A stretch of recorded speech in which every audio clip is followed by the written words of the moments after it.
What's up guys, Gary here with GenVFX. Welcome back to a new tutorial, number 18 something.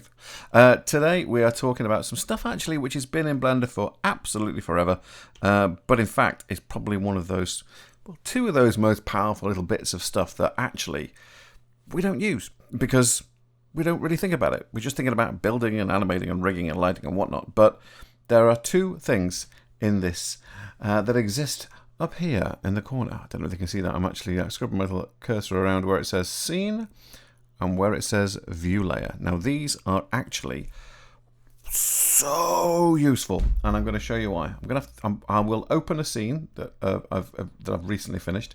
It was meant to be a very, very quick thing, and I ended up doing one of those cycling animation jobby things. So I might as well very quickly show you. It's just kind of like whoops, go away, Blender kit. It's just essentially a little animation with some balls dropping in. A device comes up, lifts up that, and drops them around and throws them into basically a pit of fire. And it's very simple, but it's just a looping thing. It's only 10 seconds long. Anyway, that's not the point. Stop that. I'm going to use this because it's a pretty good example of what we need to do. I'm going to just basically, I'm going to leave this in the shading. Let's just move this across a little bit here. In fact, let me just do this. Let's cheat and break this. Yeah, let's do that properly. And that's not going to work. Let's put you, oh, blimey, it's happening. It's happening. It's doing its thing that I hate. Right, I'm just going to leave this. I'm going to push this down here. I'm going to bring this down here. And I'm going to change the render in the viewport actually to viewport shading, so we get the proper render, so you can kind of like see what it is. It runs, I'll be honest with you, this isn't the fastest machine in the world. This is a very old HP Z620 with a NVIDIA 1070 Ti card in it. It's not bad, but the fact that I can even scrub in real time, I think it's less about the machine and more about the software. Yes, Blender. Winning. So yeah, so basically what we've got here, as I say, is the box kind of goes up. Well, the bits come down, the box goes up, and then they get tipped out into the pit that appears, which no one knew was there because it's funkily UV hidden. And this is a great thing. You'll notice over here, by the way, as well, that also there's a hell of a lot more information here that's visible. It's basically, if you hit on this little up here, it's the restrictions toggle, and you can turn on and off stuff, and normally as a rule you'll probably find that those are the only things that you have visible.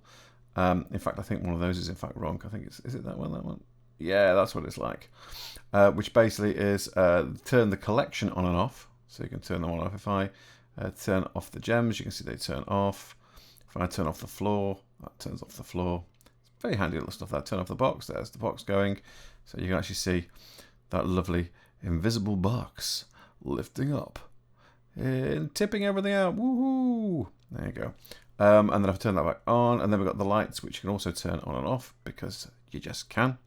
And that's really something. And before we had all this cryptomats and stuff, in a lot of cases we had to isolate things individually, or just do masked holdouts and stuff so we could actually render things separately. Well, the reason why I'm talking about this little filter and also those few facts is because this view layer up here, this view layer is probably your bestest friend ever, for several reasons. I am going to leave this view layer as it is because that's the standard one, but I'm going to turn back on these other little filters just because, I mean, you don't really need to put those on, but that's literally, can I pick it? Yes, you can. Can I pick it? Yes, you can. Stop it, Gary.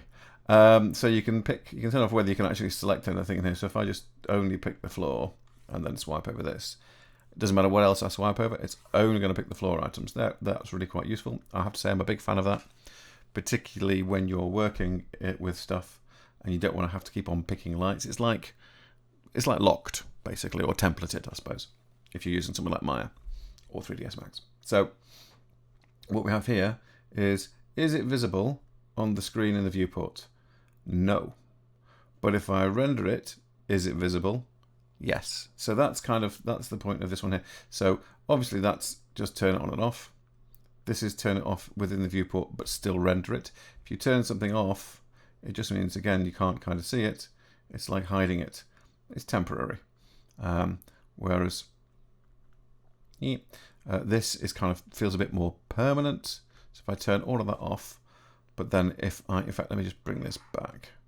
Let's pop this over here. Oops, no, stop. I love these things, but sometimes they're just a bit, there we go, right. So if I change this to the, another render view, where are you render view? Image editor, let's do it this way, the render result. Okay, so let's bring this down a little bit. Now if I, now you can't see anything there, but if I hit F12, when you see this start, this will actually render everything that's there. There you go. So you can see it's happening. It doesn't care that you can't see it in the viewport, because it definitely can see it in the render. I know it looks like I've nothing to, I'm still not talking about view, but trust me, I'm going to get there very quickly. So let me just stop this. There we go. Escape. There we go. That's cancelled. Now I'm going to turn all those back on so you can see them, but I'm going to turn off in here. I'm going to turn the gems off, and I'm going to turn the box off in the little cameras, and we'll do the same render again. And now what happens is, even though it's in the viewport and it's absolutely visible, it's not there in the render. So these are some really useful little toggles. And then just beyond those, there's a couple more. And these, again, these are really useful because they are respondent and can be turned on and off in separate view layers. That's right. You can create your own view layers, which is pretty absolutely monumental, to be honest with you. So let's just do this. I'm just going to cancel that render again. My machine is thinking it's about to take off. So here we go. I'm going to basically, when it says view layer, I'm going to click on the little copy button there. I'm going to click on that, and it says new, copy settings, or blank. Now I'm going to copy the settings. Okay. So what that does is it makes a completely duplicate one, but it puts on the end of it ViewLayer _001. So I'm going to change the name of that. I'm going to call that background. Okay. I'm going to call it background. So I want this to render for me. I want it to render everything in the back, every part of the background, including these little panels that lift up to help knock the gems into the fire. And I want everything there apart from the box and the gems, and well, the lights aren't physical, you can't see them, so that's fine. Just leave those on.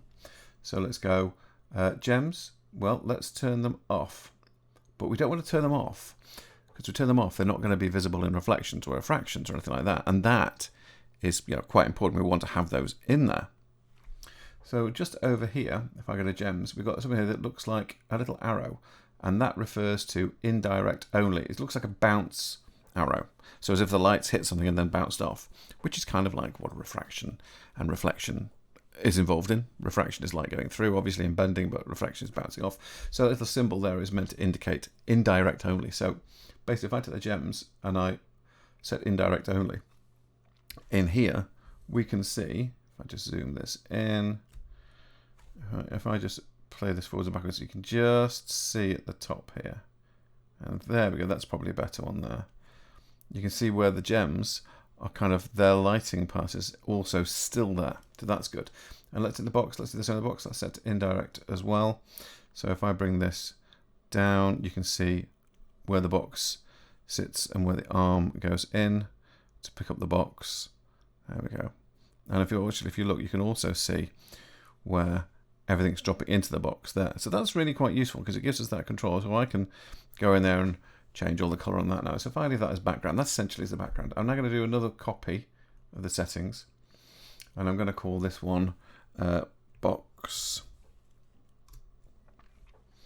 Now, let's call this cutout box, because just to prove a point here, I'm going to turn off the indirect of those two. Okay. And what I'm going to do here is, where I go to box, I'm going to click on the other little circle here, which basically is a black hole. It's called a holdout. But if I click on that, you'll see that box has now just cut a hole in the background. It's still being used for everything, just to get in shadows and whatnot, but it's been basically alphaed out of the equation, which is actually quite something. Just be able to do that, that's absolutely brilliant.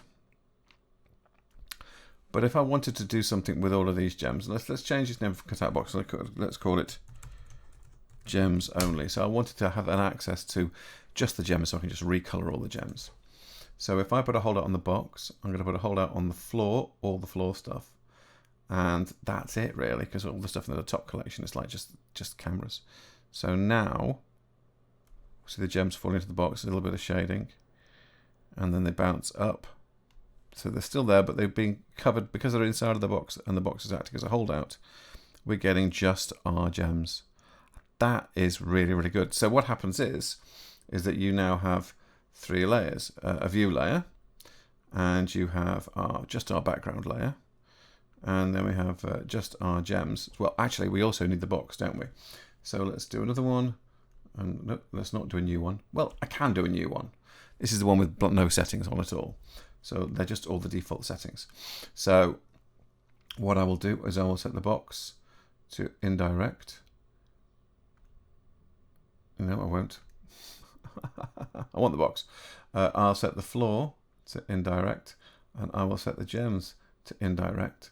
And then that's all I need for the gems only one, which I'm now going to call just box. So now we have, if we go through them, we've got the background, and then we have gems only, and then we have just box. So you can render your camera. So I can render voice playing silly devils. So I can render each of these separately. How do I do that? Well, actually, it's very, very simple. If we go up here into our engine settings, this is set to cycles, which is fine. And then we look at a resolution, which is fine. And then we go over here in our view layer settings, which is what this is. We can then decide what we want to actually render. You can still have light groups and all that sort of stuff in, but because all this stuff is dependent on each individual view layer. So I can say, right, I want, well, let's go into view layer. That can be just our working layer. So I don't want to use that. So I'm going to say use for rendering turn off. You can also, if you want just one specific layer background, you could just say render single layer, and that would basically force that one to only render that one. If you put it in multiple ones, of course, it multiply renders each one. So, so these are our background and our gems, and we want that to be used for rendering, and we want the just box to be used for rendering. What I'm also going to do in the gems is I might just stick on Cryptomat maybe.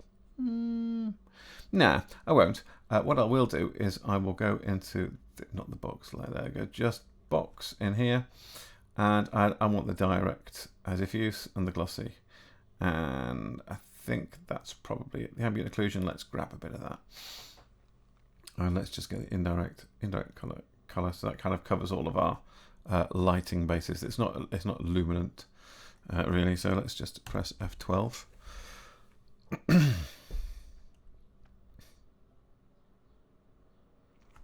And this is giving us a nice clean render, it looks like, of the background, because this is what happens. What it does is it renders just the background, and then it renders the next view layer, and then it renders the next view layer. So what you can do is, and I would recommend this, if I just stop this here a second, is that you go into your output settings here, and you make sure you've got Open EXR multilayer on, that you've got it on float, and then that's pretty much zip lossless is fine. And then what you can do is you can then point it at a folder, and in this instance I'm just going to go new folder, and I'm going to go view layers like this. I'm going to go accept, there you go. So it's rendering out a layer right now. So, and that's basically got each of these layers in. You can't quite see because it hasn't finished rendering them. And when it finishes this one, just so we can see, come on, almost there.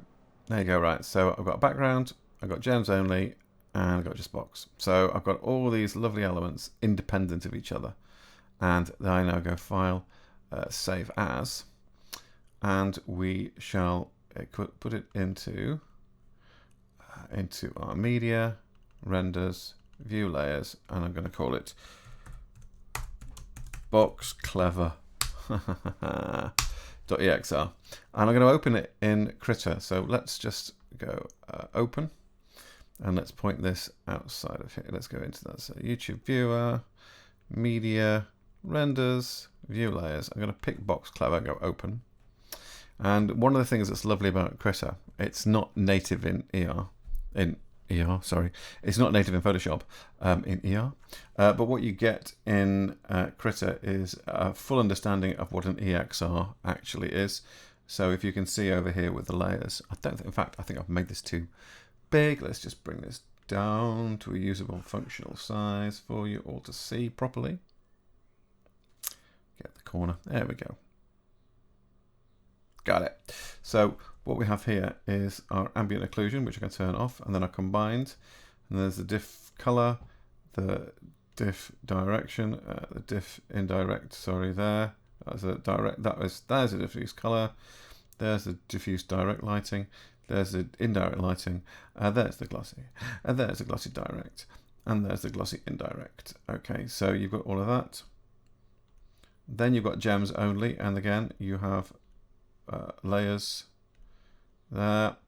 So you've got the depth, and you've got a mist, and you've then got the noisy layer, because of course this is doing a denoise on each of these renders, because I didn't want to waste too much time rendering them. Let's just turn these back on. And then here you can see there's a background, and again with the background we have a combined, we have the depth, we have the mist, we have the noise, and all of these things are just layers which you can use in the EXR, so you can pull them open in composite inside of, obviously, because if they're in composite, that's fine. That's great. That's grand.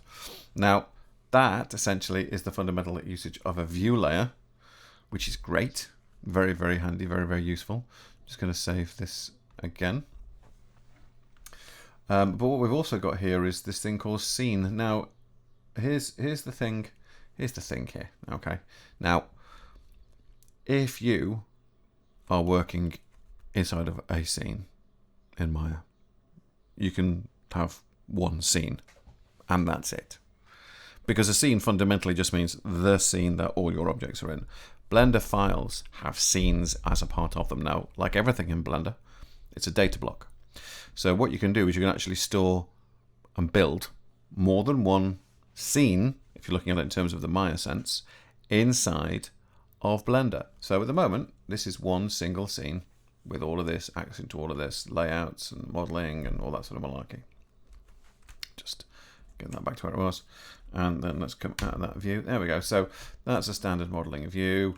And I had this arm that I needed to build here. Have I locked everything? Have I locked everything? Let's just check. Don't think so. Ah, I did. Can I pick them? No, I can't. So here is our scene. Now, I needed to build this kind of arm thing, which would just kind of like slide in and then appear. Would slide in and then appear to be what controls and lifts up the box. It isn't that, in fact. The box is actually doing the heavy lifting, literally. And that is something which comes into place and is actually just the child of the box. So it looks like it's doing fancy stuff, but in fact it's not very fancy at all. It's just twisting and turning with it. Now that's good, but I wanted to... this was a last minute decision, but I wanted to build it somewhere. I wanted to build it in the scene. I wanted to have it all in one place just to mess around and kind of build it, or at least start the build and try and get the kind of shape that I wanted to kind of get, something with a little bit of low detail on, mid detail on at the main shape. And basically I created a new scene in here called build bits. And that essentially is like a brand new empty scene, but it's still inside of that blend file. So I can, for example, let's create a new one. Now let's yeah, well, let's do this. Let's copy the settings,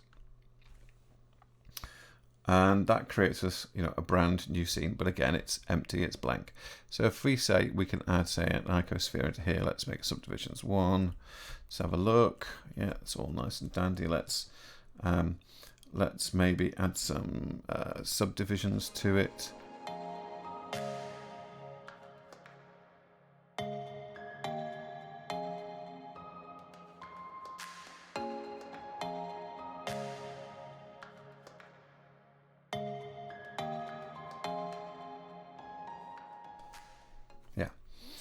So now I've got this sort of shape that kind of does this sort of like animation, and then we can just call it, and then just call it deballed. Eek. I want to use this in my main scene. I want to use my main scene. I'm going to put it in here, in there, just for giggles. So what I do is I go back to build bits 2. I'm going to call it reballed asset. And what I want to do is I want to put this into another scene. So what I can do now is I can press Control L, and I can link objects to scene, and I go into scene like this. So then I go back here into scene, and there it is. There is our deballed. And not only that, it's also doing what it's meant to do, because that is exactly what it's meant to do. Let's go into, we're in object mode. There it is. I'm going to lift it up like this so we can see it, and let's move it just out of the way a bit. But now if we play this, yep, there it is. It's doing great things, but it's not actually editable. If you notice, all the modifiers are off there, which is great. So I can go back here to reballed asset, and let's just set this back to 0 here, because obviously it's not allowed to do a thing to it. I'm going to get rid of that. I'm going to do this. I'm going to lift it up, pop it here, and then pop it back. And then we go back here to our scene, and there you go, there it is.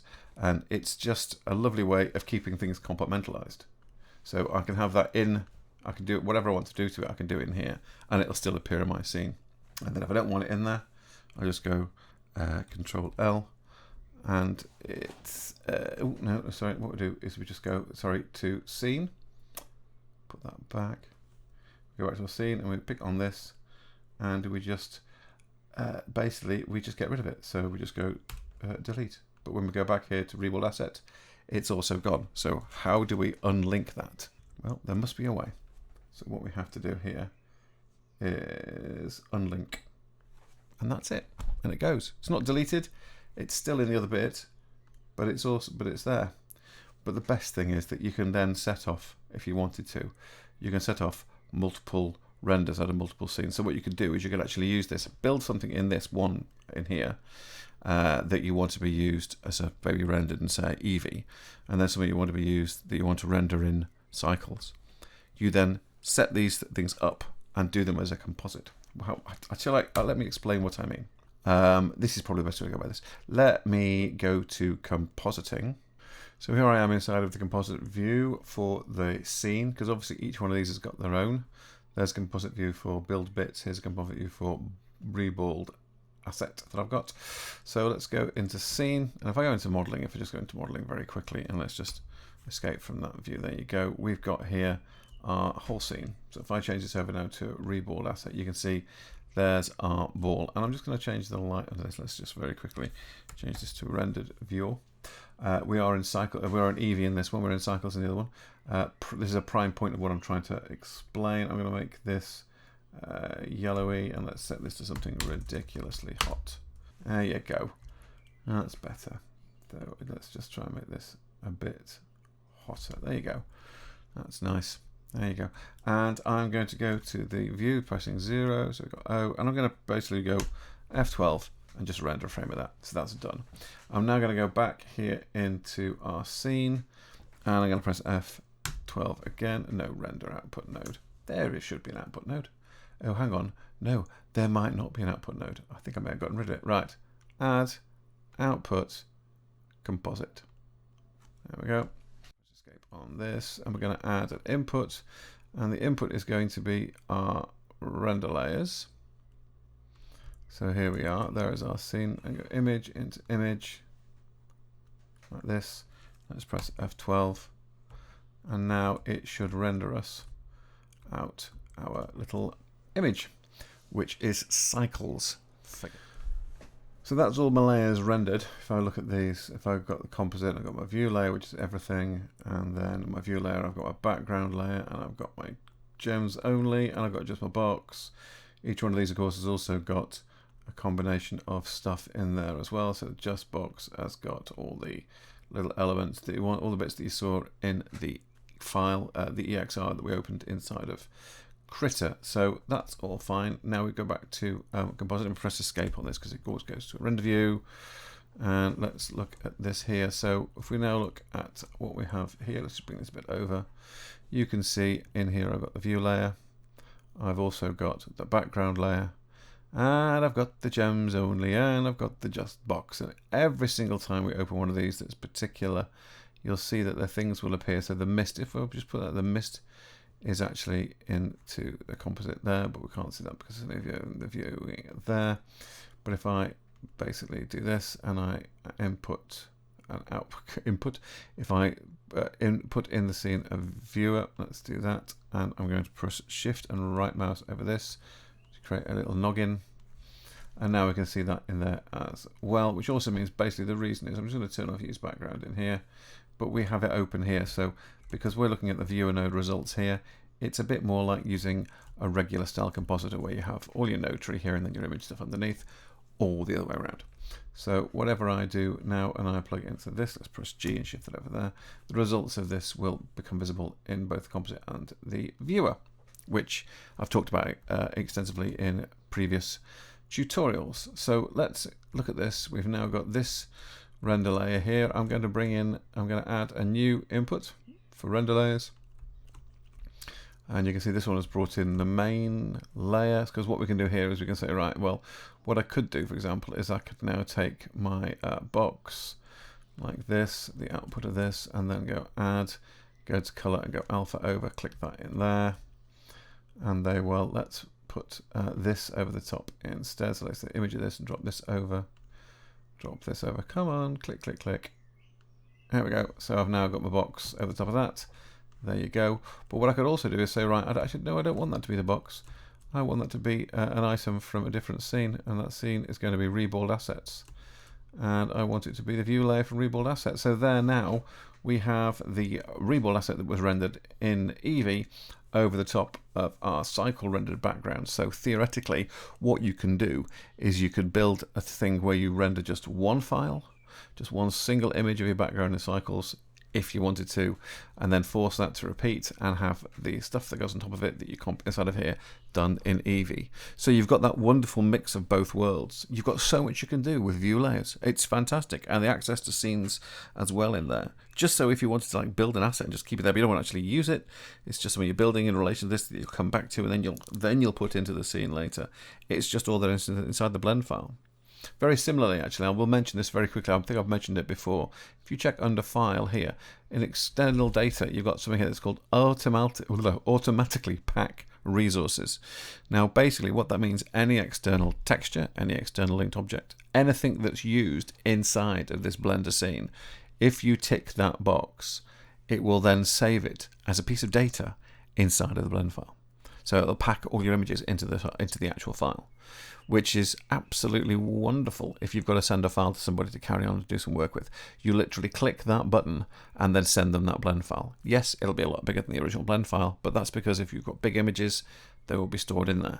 I do not recommend using it with image sequences unless you've got something which is like 3 or 4 frames, which is something like clicking on and off or something like that. Anything that's like 100 frames or something in 4K, no, that way madness lies. Send that separately, but yeah, it's a great tool which allows you to combine lots of data in there and store it as well as use it. Okay, guys, look, I'm going to leave this one here now. Just go and have a wonderful time in the sun if you are anywhere near any sun. If you're not, just have a wonderful time. I'll see you guys in the next one. Take care, everybody, and happy upcoming holidays. Bye.